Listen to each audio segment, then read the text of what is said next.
Welcome back everyone, it's Charlie. This will be my full House of the Dragon Season 3 Episode 2 video. There are a whole bunch of Easter eggs, references to the book, so we will break it all down. Grab your Valyrian weapons, everybody hop in, we're taking the Iron Throne back. The episode title is Queen's Landing, a reference to King's Landing because Rhaenyra is taking King's Landing with all of her dragons. They continued the trend of Season 2 with the tapestry just being added to for the Battle of the Gullet. This time, it added the Gullet with Corlys fighting Lohar and then Jason Vermax's death. R.I.P. to them. We also literally see their deaths in the opening scene of the episode. The whole opening part of the episode has no dialogue at all. Like, the first person to make a sound is the dragon growling, and then Laurent Marbrand is like the first human to actually utter words. The dragon we see here is Baela on Moondancer, and we see Jace's body float past the camera, R.I.P. There's a really quick time jump to after the end of the battle, like it's mostly ended, and we get the dragon seeds who have arrived back from the God's Eye to help finish off the last of the Triarchy fleet. But there's still a couple of groups of Triarchy that we see across the episode in different places that have escaped the battle, so like not the entire Triarchy fleet has been destroyed. Baela takes Jace's body back to Dragonstone on Moondancer, and then they take his body to Rhaenyra in the library of Dragonstone, where she's been spending most of her time. I also think that they film most of Rhaenyra's scenes in here for the most part, because it's just like an interesting place that we didn't see during the original Game of Thrones series. Like, it's just a very cool place.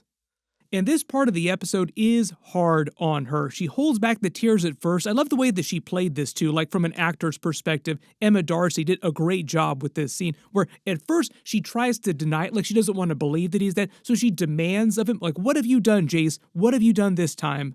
Presumably her men had let her out of her room after the battle was over, so she's been out of her room for a little while when he shows up. They kind of speedrun the quickness with which all of this happens, but like the battle has probably been done for a little while when this is happening.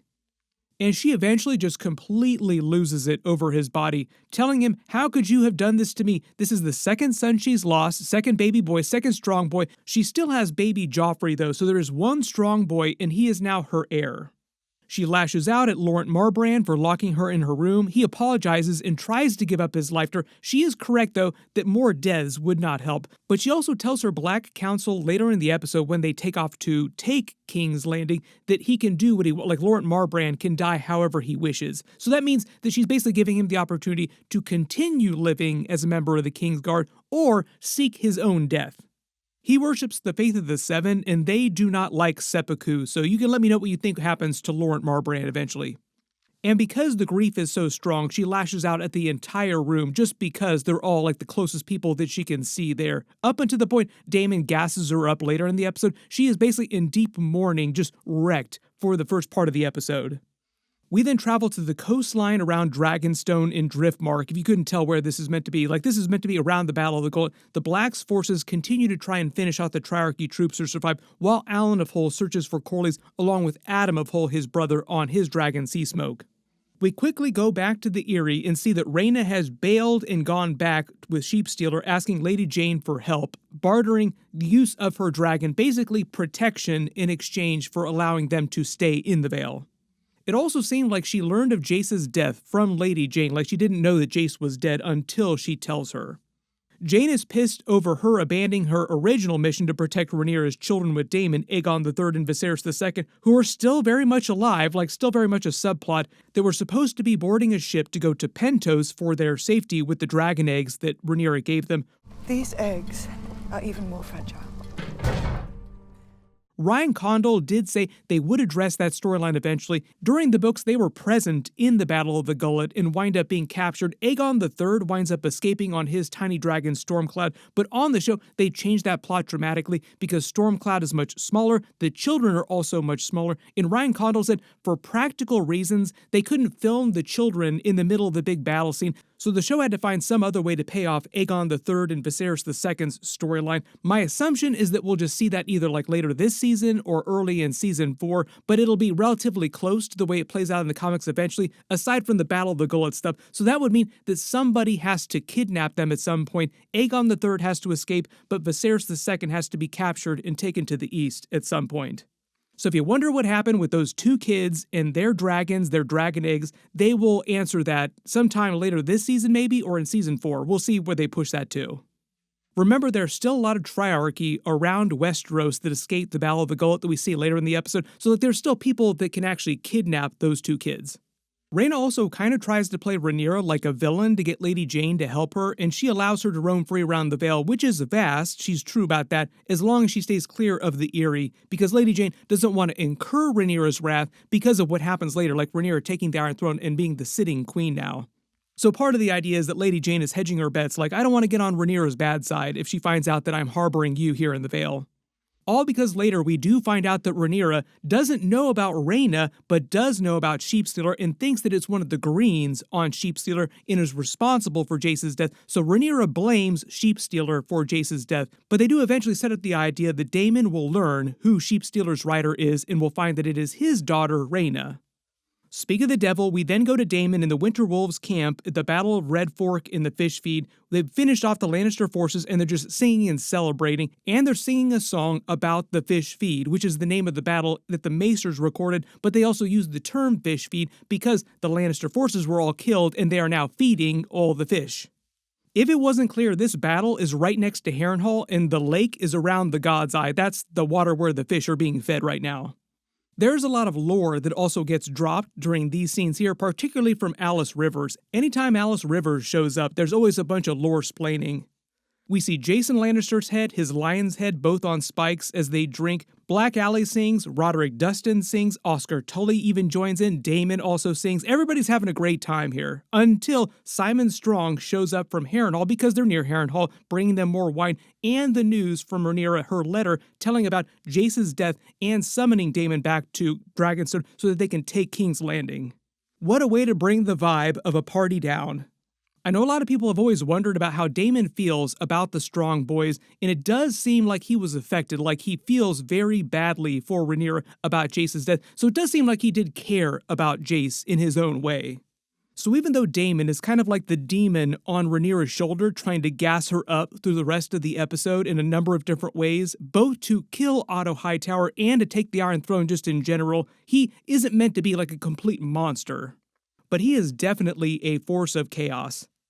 He then tells everybody the plan is now that he's going to take King's Landing with Rhaenyra, the Iron Throne, and for the Winter Wolves and the rest of the Rivermen to march there and meet them eventually, and also says he's going to leave a small garrison at Harrenhal that also gets wiped out by Aemond later in the episode too, so early RIP for all those people. Daemon says after Rhaenyra has taken the Iron Throne, then they'll take the Dragon Seeds and take care of the rest of the Green Army, the Hightower Army, which is still very much a thing. There's still a lot of Hightower troops. Really love this scene after this of Caraxes just having himself a little drink from the God's Eye Lake. This is the lake around the God's Eye. When he talks to Alys Rivers, she reminds him all about his weirwood visions across all the episodes during Season 2, the portents, the omens of things to come, like the Long Night, the White Walkers, the Night King. When she says an omen of the end of many things, she's referring about both the Battle of the Fish Feed, like the end of his time at Harrenhal here, their time together, like, it's so bad to see you go, you were so much fun. They will never satisfy my hunger. I also think it's a reference longer term to the end of the Dance of the Dragons and the end of Daemon himself because of the battle over the God's Eye that Alys Rivers has also probably seen in her own visions and that Helaena also told Aemond about last season. So like people are starting to learn about the battle over the God's Eye coming. That's going to be a Season 4 thing though. I laughed a little bit when she said it's the beginning of other things too. That's a bit of a sly reference to Aemond arriving at Harrenhal shortly after this in the way that she lords over him, like Aemond is now her prisoner, not the other way around. You can definitely tell who has the power based on the way that she looks at him when he's crawling towards her. She also jokes with Daemon that she's kind of not on anyone's side in the war of the Dance of the Dragons, the Greens or the Blacks. She's serving the will of the Three-Eyed Raven. Putting 40,000 men at Rhaenyra's beck and call is her confirming that she did poison Oscar Tully's grandfather, the previous Lord of Riverrun, so that Oscar Tully could then order all of them to help Rhaenyra. Thank you very much, Alys Rivers. She gets really funny after this too with her references. She asks him for Harrenhal and says she's lived there for her very long life, emphasis on the long life, and had seen it pass through many hands, nobody seemed to care about it, and it just feels like a reference to her being a very, very long-lived witch, like an ancient witch. There are a lot of people that wondered if she was secretly Melisandre or like there was something connecting her to Melisandre. I think it's just the idea that she's also extremely long-lived in the way that Melisandre was extremely long-lived, but they're two completely different characters. Daemon also completely whiffs on the reference, like it completely misses him, because she has no title or noble husband. In the phrase want Harrenhal, Daemon and Rhaenyra need the phrase, they have a stronger claim, so Daemon basically kind of tells her off, but says, I'll try to ask Rhaenyra to give you some sort of favor, some sort of boon. When he mentions no noble husband, that might be why she messes with Aemond this season and maybe becomes pregnant with his child, which is a book thing, because if the Greens won and she were hedging her bets, which she might be doing with Aemond here, she could compel Aemond to give her Harrenhal as his concubine and the mother of his child, as he would be king, and even if she didn't force Aemond to get married to her through some crazy weirwood trip, the king can still do anything he wants and could give her Harrenhal as his mistress. It wouldn't be a problem. So it just seems like what Alys Rivers is doing messing with Aemond later in the episode is setting that up, like she wants Harrenhal and this is part of the way she's going to get it.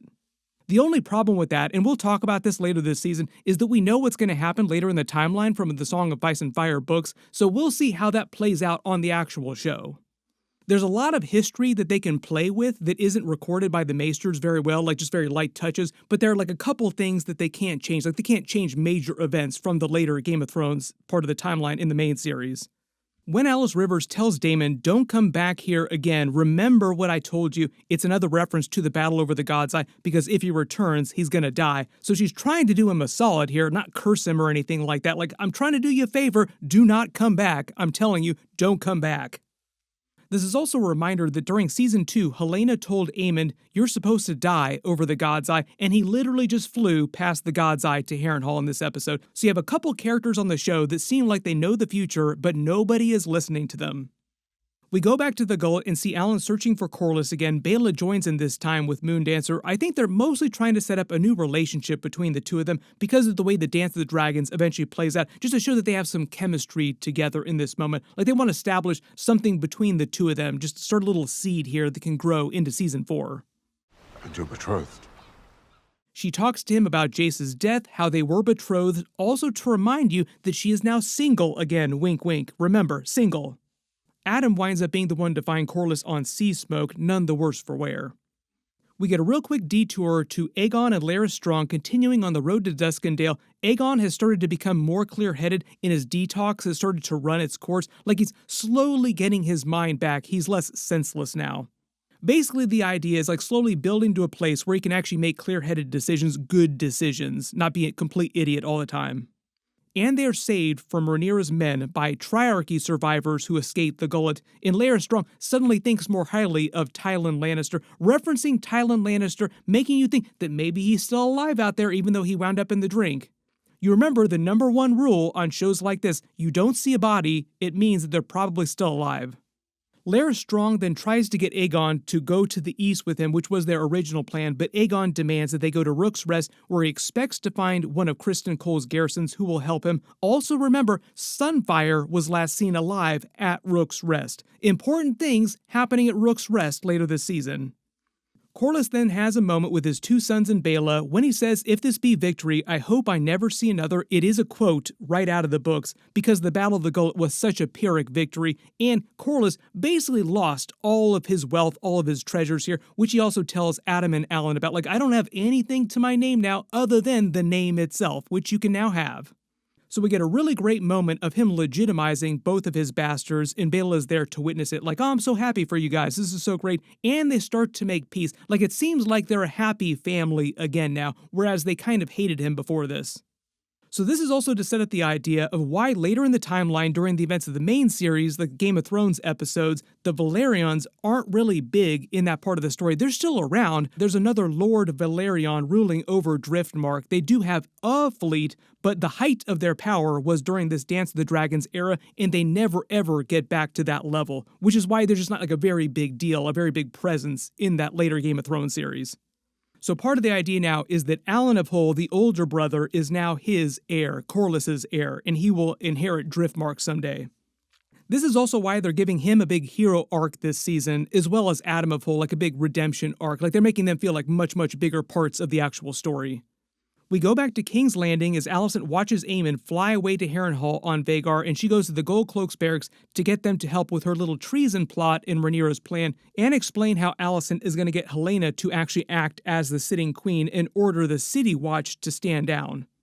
Daemon Caraxes then returned to Dragonstone, and he just completely dresses down the dragon seeds for abandoning their posts at the God's Eye. And notice how Ulf White tries to hug him. It's kind of a funny moment, but stops halfway because Daemon just looks like he's staring daggers at both of them and absolutely hates both of them, but really, really hates Ulf White, which is all to drive more of a wedge between Ulf White and Rhaenyra's side, because remember, he really wants the castle, now he found out that he's not going to get it, and Daemon starts physically smacking him around, so he really, really isn't going to like the Blacks. Just keep an eye on that subplot, just expect Ulf White to get more and more dissatisfied with Rhaenyra's side. Not a good idea to piss off people who ride on nuclear weapons. Daemon then meets Mysaria for the first time in a good long while, dresses her down again, and claims she didn't do what he asked. She reminds him that he reneged on his promise to let her go free, and they sort of have a moment between each other where they kind of let you know where each other stand in each other's eyes. So the idea is that Daemon isn't like super hot on Mysaria anymore, like, oh, you know, you're cool, like maybe we could get it on at some point, but he's not that interested in her right now, and she's not that interested in him, but they do kind of make peace. They have like this weird alliance going on.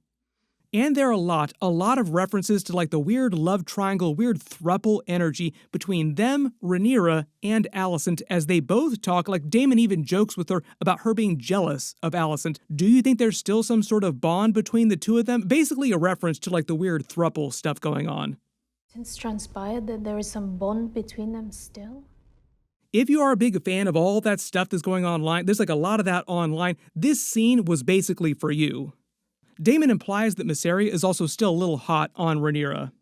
But the weird thing is that Daemon is totally cool with it all. Like everybody is like very secure in their own identity, in their own sexuality. It's just like super, super messed up and super weird. For the most part, I think they're trying to make Mysaria a much bigger character this season than she was in season 2. Like she didn't really have a lot to do in season 2, but she basically becomes Rhaenyra's Mistress of Whispers, kind of like her version of Varys later. There are also a couple references that she makes to this later in the episode when Rhaenyra is leaving to take King's Landing, when she gives her father's crown and says, "Remember, I was very loyal to you because I'm going to ask you for a job real soon." That job is basically Mistress of Whispers. They then find out that Aemond has taken Vhagar to Harrenhal, meaning that the time to strike King's Landing is right now, pronto. Alysanne Hightower then continues to try and set things up for Rhaenyra without anyone in the Kingsguard being the wiser, and Daemon tries to gas Rhaenyra up again. "I need you to lock in. I know your son just died, but you need to lock in." I already explained how they're setting up the whole sheep stealer Rhaena subplot too, where Daemon's like, the Greens couldn't have claimed another dragon. I'll learn about this later when I go fly to the Eyrie and find out that it's my daughter. She also makes it sound like she's in so much grief now that she's ready to call it all off and abandon her claim on the Iron Throne. Like, I just want to be done with it. Too much, too much. She even refers to the Iron Throne as just a throne of swords, like it's this common thing that doesn't even matter anymore. And I love the way that Daemon gasses her up using the prophecy of the prince who was promised, telling her about Daenerys Targaryen. He literally references A Song of Ice and Fire, which is what was in Aegon's prophecy on the Valyrian dagger. So A Song of Ice and Fire term is now canon in Game of Thrones. And the whole idea is that Daemon is telling her that this silver-haired girl with the 3 dragons sitting in the desert mysteriously comes from their line, like the 2 of them's line. So Rhaenyra needs to sit on the Iron Throne because it is destiny, and this person that he saw in his vision, Daenerys, is going to stop the Long Night, the White Walkers, the Great Darkness in the north, which is what he calls it. You have to remember that Daemon literally saw the White Walkers in his vision, so like he's seen what they look like. So he's trying to make it seem like it was foretold by prophecy that it is Rhaenyra's destiny to sit on the Iron Throne and for her line to rule and then eventually stop these White Walkers. So Daemon is telling Rhaenyra that it was literally prophecy in her destiny to sit on the Iron Throne. Are you going to let your children die in vain for this?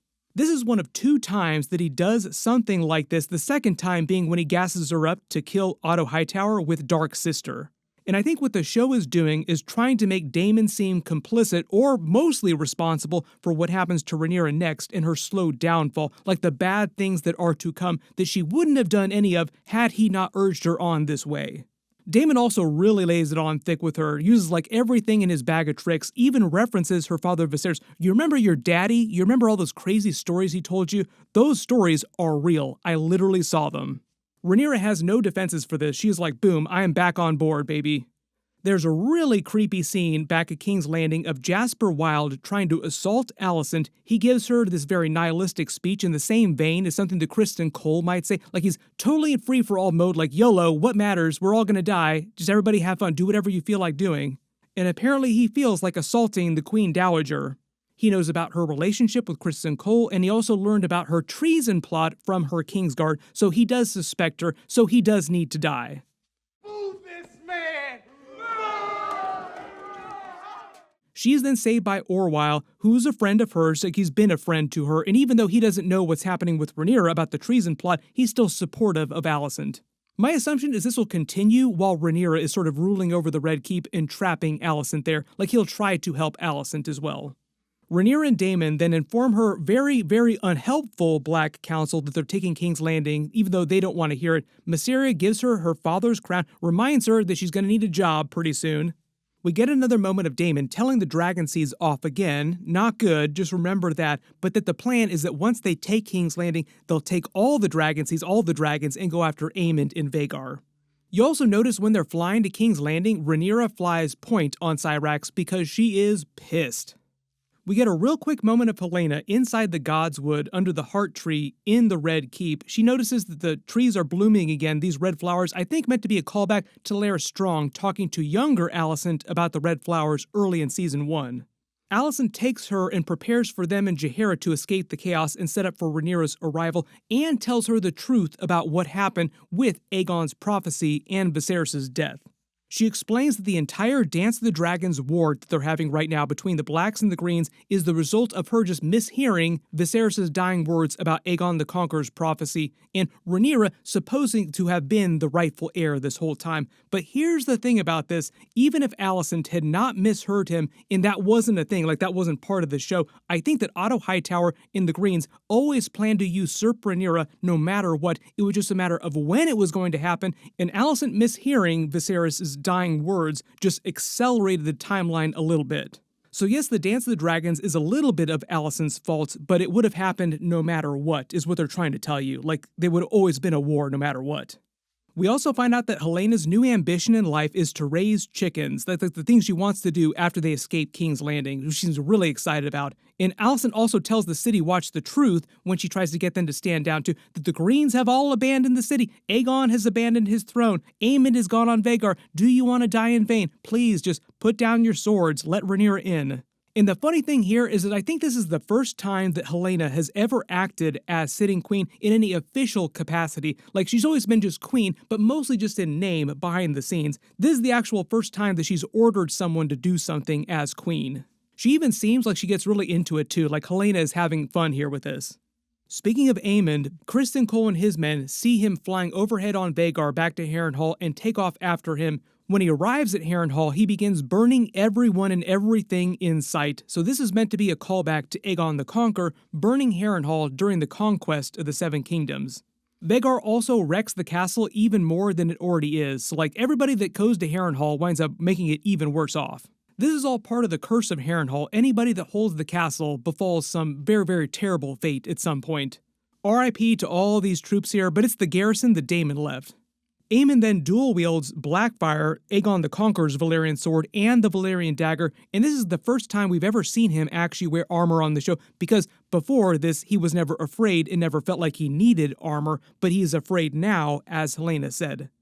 When he runs into Simon Strong in the Central Hall, it's the exact same as Daemon meeting him for the first time during Season 2. Same exact vibe, it's kind of comedic, but this time Aemond forces him to fight, killing him with the Valyrian dagger, so RIP Simon Strong, but if you're gonna go out, you get killed by like one of the most famous weapons in Game of Thrones lore.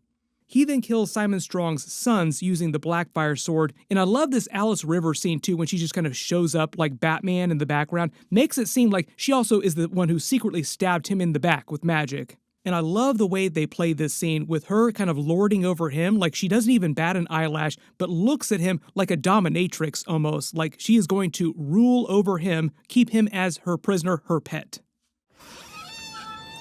What do we have here? We can talk about this in future videos, like future trailer videos, and when we get to those episodes, but there were a lot of scenes in the trailers previously of Alys Rivers and Aemond that seem kind of mysterious. I think this scene answers a lot of those questions about what's going on. Also the stuff with Daemon telling her that she didn't have a noble husband or an actual title or a claim on Harrenhal that she could assert. So you can post all your theories about Alys Rivers and her plans for Aemond this season and how you think that's going to play out. And we finally get that awesome shot of Rhaenyra and all her dragons approaching the Red Keep, so it's meant to be a parallel for her flying Cyrax around it when she was younger in Season 1, Episode 1. It was literally like one of the first scenes in Episode 1. But here's the thing, it's a very different vibe because at the sight of all the dragons, all the small folk just absolutely lose it, freaking out. It is total chaos, and the people are not happy. They are probably not going to be as receptive to Rhaenyra ruling them as she would have wanted.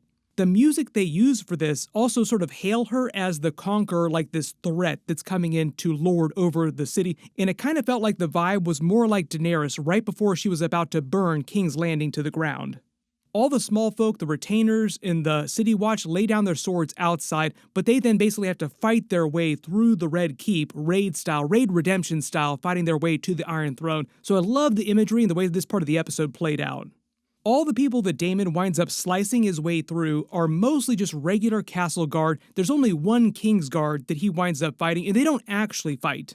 Daemon seems like he's having the time of his life, and you notice a couple of times Rhaenyra puts her hand on Jace's sword, that's Jace's sword that she's wearing on her hip, and almost draws it about ready to battle with him and kill people, but she doesn't until later to save that moment of her actually wielding the sword for it to be Dark Sister and when she beheads Otto Hightower.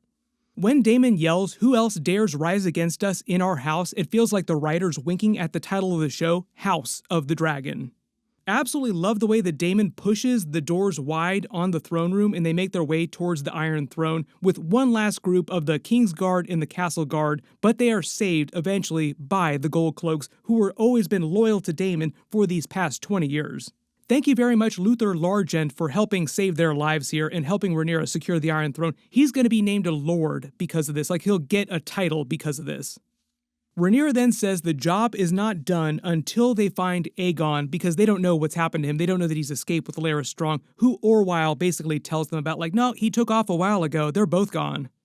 He then swears fealty to Rhaenyra because he was sympathetic to Rhaenyra. Like, he's a genuinely nice guy, but he's also sympathetic to Alysanne. So I feel like they're going to use him to go backwards and forwards between Alysanne and Rhaenyra this season. There's going to be a lot of scenes with the two of them.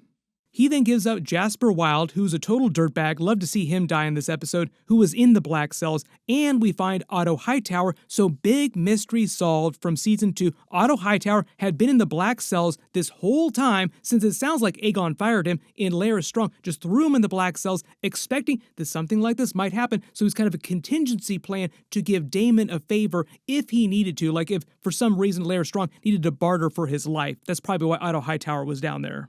So part of the idea here is that Larys Strong is trying to hedge his bets with Daemon, like, please don't kill me because I gave you that guy.